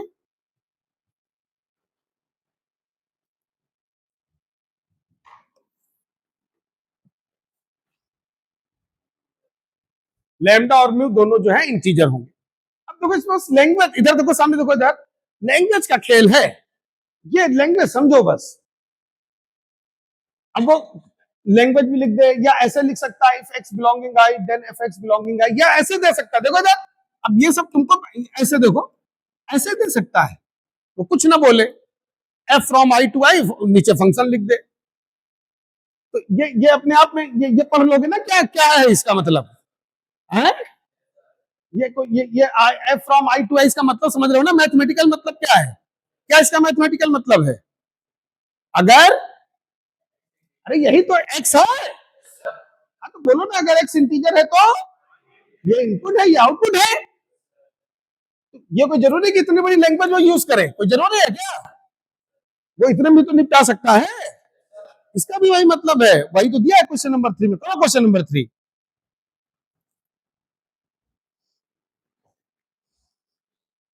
तो एफ एक्स दिया हुआ है a x square plus b x plus c, जहां ए बी सी रैशनल है, f from I to I. अब उसने कोई लैंग्वेज नहीं दी, f from I to I, मतलब ये कह रहा कि अगर एक्स इंटीजर है तो वाई भी इंटीजर है।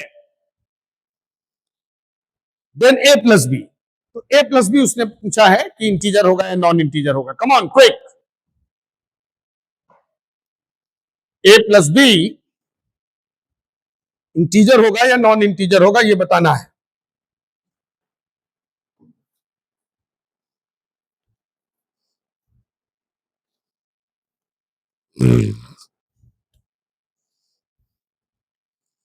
ए प्लस बी इंटीजर होगा या नॉन इंटीजर होगा, ये बताना है।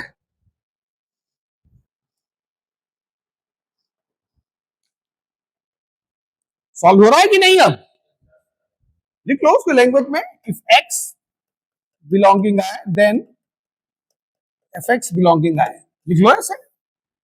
अगर एक्स इंटीजर है तो एफ एक्स भी इंटीजर है, एफ एक्स ये दिया हुआ है, एफ एक्स दिया हुआ है, a x square plus b x plus c, put x equal to 0, f of 0 c आ गया, क्योंकि 0 इंटीजर है तो एफ ऑफ 0 भी इंटीजर होगा ना, तो सी इंटीजर आ गया।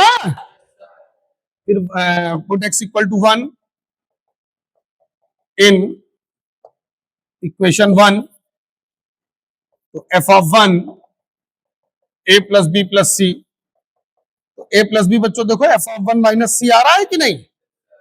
अब वन इंटीजर होते ही है, पता है ना सबको। तो एफ ऑफ वन क्या होगा, इंटीजर, है इंटीजर माइनस इंटीजर, ए प्लस बी भी इंटीजर होगा। तो कौन सा ऑप्शन इसमें करेक्ट है, एक बोलो। सेकंड ऑप्शन दोनों में सही है ना। ठीक, अब ये जेई वाला क्वेश्चन देखो जरा, ऐसे ही 2 लाइन में हो जाएगा। कर लिया सब लोगों ने। जिन लोगों के पास क्वाड्रेटिक का सीट है तो उस पे क्वेश्चन नंबर ये है 218। बाकी मैं लिखे दे रहा हूं, f x equal to, short में लिखे दे रहा हूं, उसमें तो बहुत लैंग्वेज है। F x equal to a x square, ये फंक्शन दिया है, कंडीशन वही है, इफ एक्स बिलोंगिंग है, उसने लैंग्वेज में दिया है, मैंने ऐसे शॉर्ट में लिख दिया है। अगर एक्स इंटीजर है तो एफ एक्स भी इंटीजर है, वो जो तमाझामा लिखा उसका कुल मिला के मतलब यही है, ठीक है ना। और 2a a plus b and c, इनके बारे में उसने पूछा है, ये इंटीजर होंगे कि नॉन इंटीजर होंगे। कम ऑन, तीनों के अलग अलग निकालना है। 2a a plus b and c, ये इंटीजर होंगे या नॉन इंटीजर होंगे।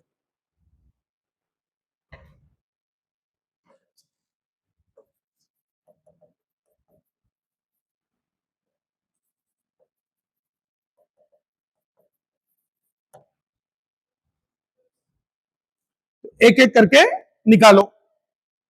सबसे पहले तो सी को निपटाया जा सकता है, क्यों, वो तो जीरो से ही आ जाएगा। क्यों बच्चों, भाई ये मशीन है, मशीन चलाओ, मशीन चलाओ। x बराबर 0 रखो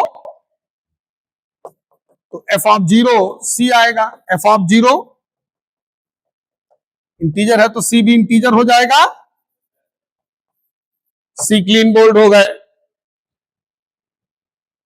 अब हम लोग निपटाते हैं ए प्लस बी को, क्यों, तो पुट एक्स इक्वल टू 1। अब देखो बिल्कुल फ्री के 5 नंबर थे in equation 1। F of 1 a plus b plus c, तो ए प्लस बी आ गया। F of 1, f of 1 according to given condition integer होगा। सी इंटीजर ऊपर प्रूव कर चुके हो, तो ए प्लस बी बच्चों इंटीजर आ गया। अब 2a को निपटाओ जरा, कम ऑन 2a।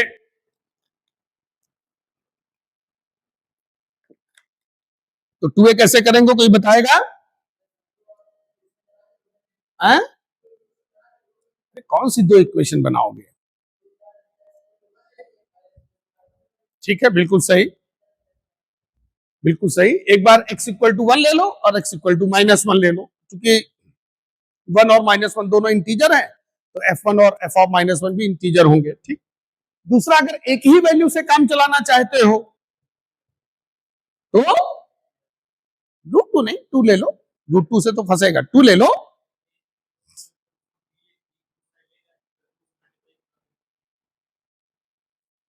जरूरत क्या है, x इक्वल टू 2 रख लो ना, इतना सब दिमाग करने की क्या जरूरत है।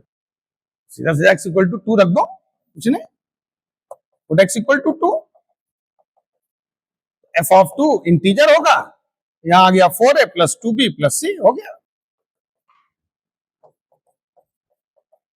इसमें 2a अलग कर लो, plus 2 times a plus b। a plus b integer prove ही कर चुके हो, या 1 और -1 रख के ऐड कर देना, वो भी ठीक है, वो भी सही है। तमाम तरीके हैं। F of 2 minus c -2 into a plus b. Clear हुआ सभी को, बोलो भाई। ये according to given condition integer होगा, ये इंटीजर प्रूव कर चुके हो, ये इंटीजर प्रूव कर चुके हो। इंटीजर का सम या सबसेक्शन या मल्टीप्लीकेशन इंटीजर होता है, तो 2a भी इंटीजर आ गया। इस टाइप के क्वेश्चन का फंडा क्लियर हो गया, ठीक है। तो बाकी इसके आगे जो तुम लोगों का मैक्समिन फंक्शन और उसकी प्रॉपर्टीज, सिग्नम फंक्शन और उसकी प्रॉपर्टीज, ये हम लोग नेक्स्ट पे करेंगे। सो नाउ वी स्टॉप, ठीक है।